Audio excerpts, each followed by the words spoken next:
नमस्कार, पुनः आप सभी का एक बार फिर से स्वागत है हमारे YouTube चैनल द ज्ञान सौर्य अकेडमी पे। मैं हूं निर्मल कुमार और अभी आप लोग पढ़ेंगे, अभी आप जानेंगे क्लास 10 का फिजिक्स का अध्ययन हम लोग करेंगे, जिसमें हम लोग पढ़ रहे हैं प्रकाश चैप्टर।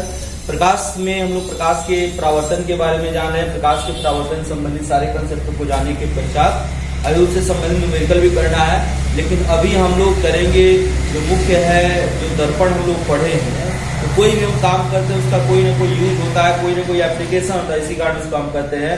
तो हम लोग अभी जानेंगे जो दर्पण हम लोग पढ़े हैं प्रकाश के परावर्तन क्रिया जिसमें संपन्न होती है, तो उसके लिए हम लोग जो दर्पण पढ़े हैं उसका यूज जानेंगे, उपयोग जानेंगे, किसका उपयोग कहाँ होता है, और उससे संबंधित प्रश्न को हम लोग जानेंगे। इससे पहले मैं आपको बताऊं कि जो भी वीडियो को नया देख रहे हैं वह पूरा वीडियो जरूर देखें। देखने के पश्चात अच्छा लगे तो लाइक करें, सब्सक्राइब करें और शेयर करें। साथ ही साथ बेल आइकॉन जरूर दबाएं। बेल आइकॉन दबा के ऑल पे क्लिक करें, जिससे कि सारे वीडियोज आपको नियमित रूप से मिलते रहें। तो आइए हम लोग जानते हैं दर्पण के उपयोग। ठीक है, ऐसा कि आप लोग जानते हैं कि दर्पण में जो हम लोग पढ़े हुए हैं, दर्पण में मुख्य रूप से दो दर्पण होते हैं। कौन कौन? एक समतल दर्पण होता है और एक गोलीय दर्पण होता है। और यह समतल दर्पण गोलीय दर्पण में, गोलीय दर्पण में दो प्रकार का एक होता है, एक अवतल और एक उत्तल होता है ना।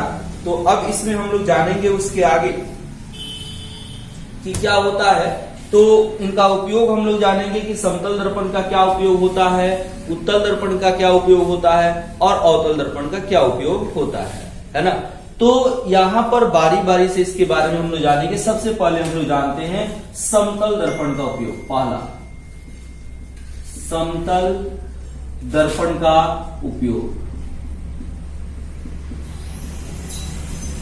ठीक है, यहां देखिए, पहला जो उपयोग हम लोग करते हैं मुख्य रूप से हम अपने घरों में चेहरा देखने के लिए, यानी कि आईने के रूप में इसका उपयोग हम लोग करते हैं। पहला उपयोग होता है आईने के रूप में हमारे द्वारा किया जाता है, आईने के रूप में, है ना।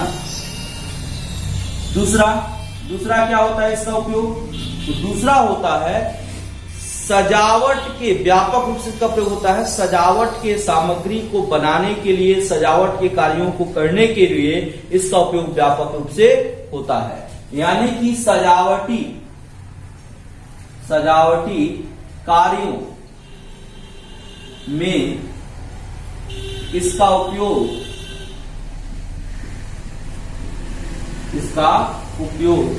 व्यापक रूप से होता है, व्यापक रूप से होता है।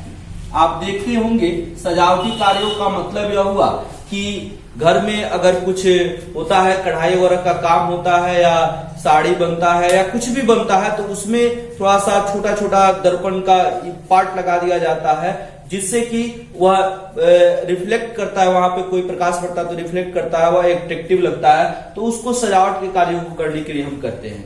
इसके अलावा तीसरा काम क्या करते हैं? तो खिलौनों के निर्माण में, खिलौनों के निर्माण में भी इसका उपयोग होता है, दर्पण का उपयोग होता है। ठीक है, इसके अलावा और क्या होता है? तो समरूपदर्शी।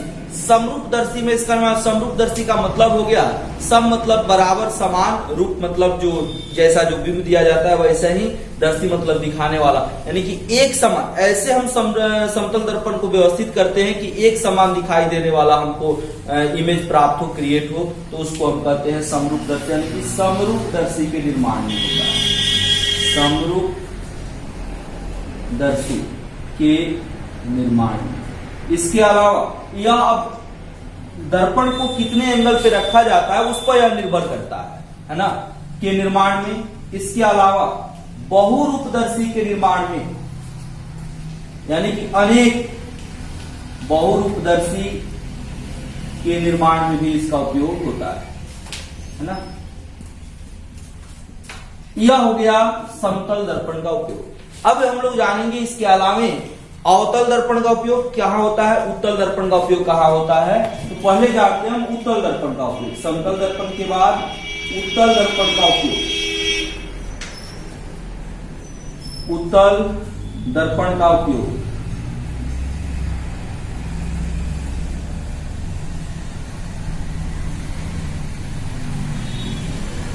उत्तल दर्पण का उपयोग, है ना। यहां देखेंगे उत्तल दर्पण का उपयोग क्या होता है। तो सबसे पहला जो हो गया कि उत्तल दर्पण का प्रयोग कहाँ करते हैं, तो आप देखे होंगे किसी भी गाड़ी में, बाइक में हो, चार चक्का में हो, या किसी भी तरह के बाइक गाड़ी में होता है, मोटर गाड़ी में होता है ना। उसमें साइड मिरर के रूप में, पश्च दृश्य दर्पण के रूप में इसका प्रयोग हम लोग करते हैं। क्यों उत्तल दर्पण का प्रयोग करते हैं इसमें, तो क्योंकि उत्तल दर्पण एक ऐसा दर्पण होता है जो किसी भी बड़े और कहीं पर रखे हुए वस्तु का जो प्रतिबिंब होता है सीधा, आभासी और वस्तु से छोटा बनाता है। इसी के कारण पश्चिम दृश्य दर्पण के रूप में, साइड मिरर के रूप में किसी गाड़ी में हम उत्तल दर्पण का प्रयोग, इसका यह प्रमुख उपयोग है। और यह क्वेश्चन लघुत्तरीय में पूछा भी जाता है कि उत्तल दर्पण का प्रयोग साइड मिरर के रूप में किया जाता है, क्यों? तो इसका जवाब भी आपका यही होगा, क्योंकि उत्तल दर्पण एक ऐसा दर्पण है जिसके द्वारा किसी भी वस्तु का किसी भी स्थिति में बनने वाला जो प्रतिबिंब होता है वह वस्तु से छोटा, आभासी और सीधा होता है। इसलिए उत्तल दर्पण का प्रयोग साइड मिरर के रूप में हम करते हैं, है ना। तो यहाँ पर सबसे पहला, सबसे बढ़िया जो उपयोग है, सबसे बड़ा जो उपयोग है वह क्या होता है, उत्तल दर्पण का उपयोग हम लोग किस रूप में करते हैं, तो साइड मिरर या अंग्रेजी नाम है, इसको कहते हैं पश्च दृश्य दर्पण, पश्च दृश्य दर्पण के रूप में, है ना।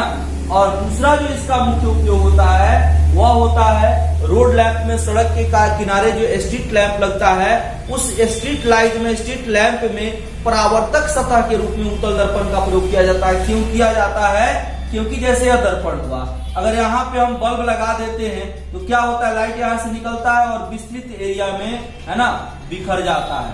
यानी कि उत्तल दर्पण का प्रयोग स्ट्रीट लाइटों में, यानी कि रोड लैंपों में परावर्तक सतह के रूप में करते हैं, जिससे कि प्रकाश विस्तृत क्षेत्रों में बिखर सके। यानी कि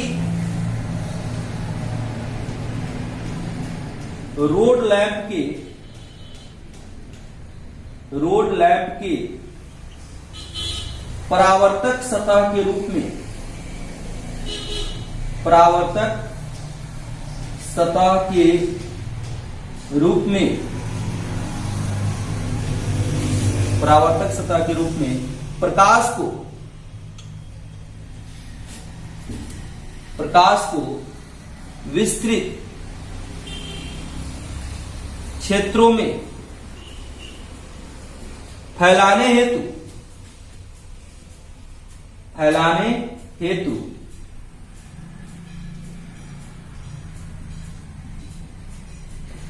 होता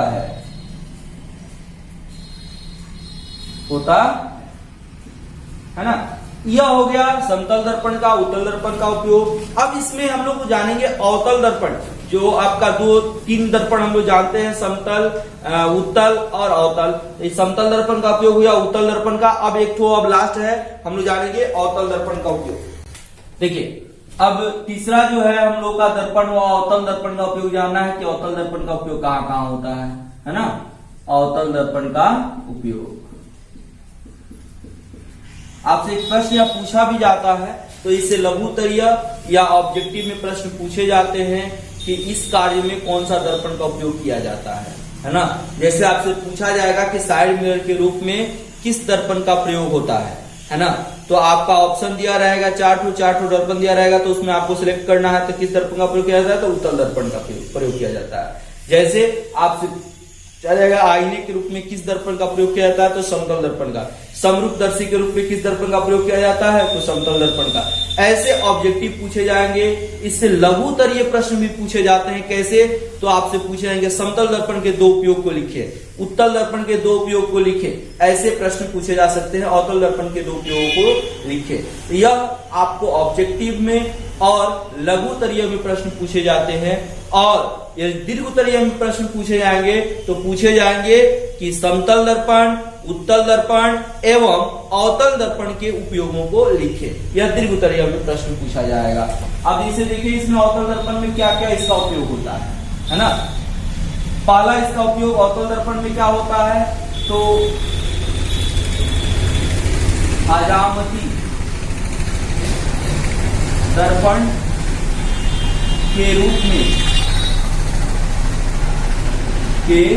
रूप में सैलून,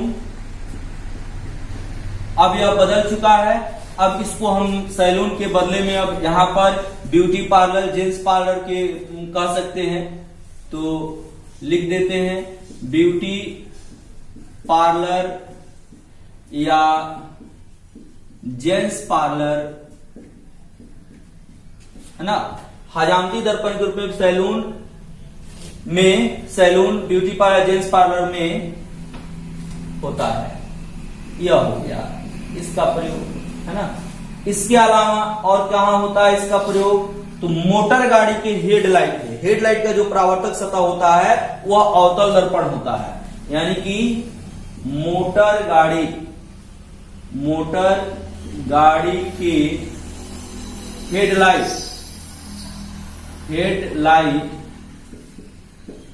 के परावर्तक सतह के रूप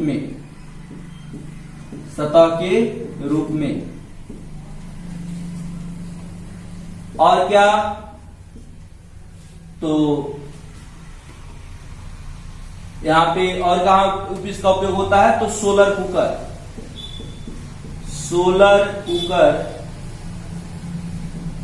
के परावर्तक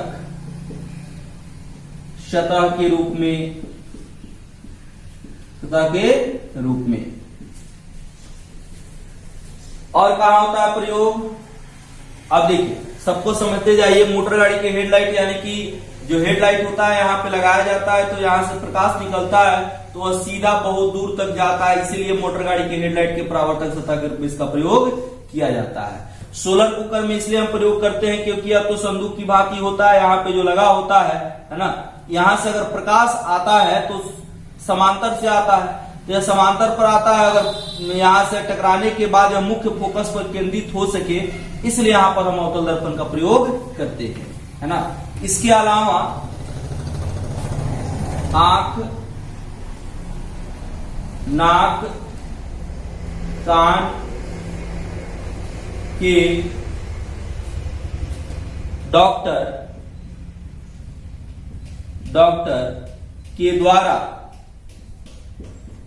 के द्वारा परावर्तक सतह के रूप में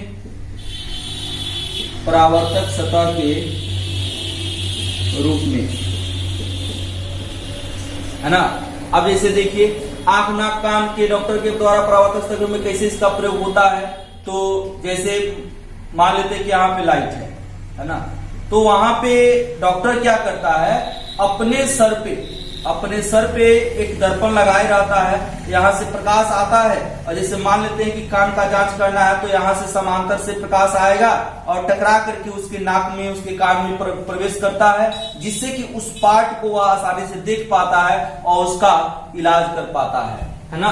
तो आंख, नाक, कान के डॉक्टर के द्वारा परावर्तक सतह के रूप में इसका प्रयोग होता है। इसके अलावा और कहाँ इसका प्रयोग होता है, तो और होता है सर्च लाइट में, खोजी प्रकाश यंत्र यानी कि कह सकते हैं इसको, तो सर्च लाइट के परावर्तक सतह के रूप में इसका प्रयोग होता है।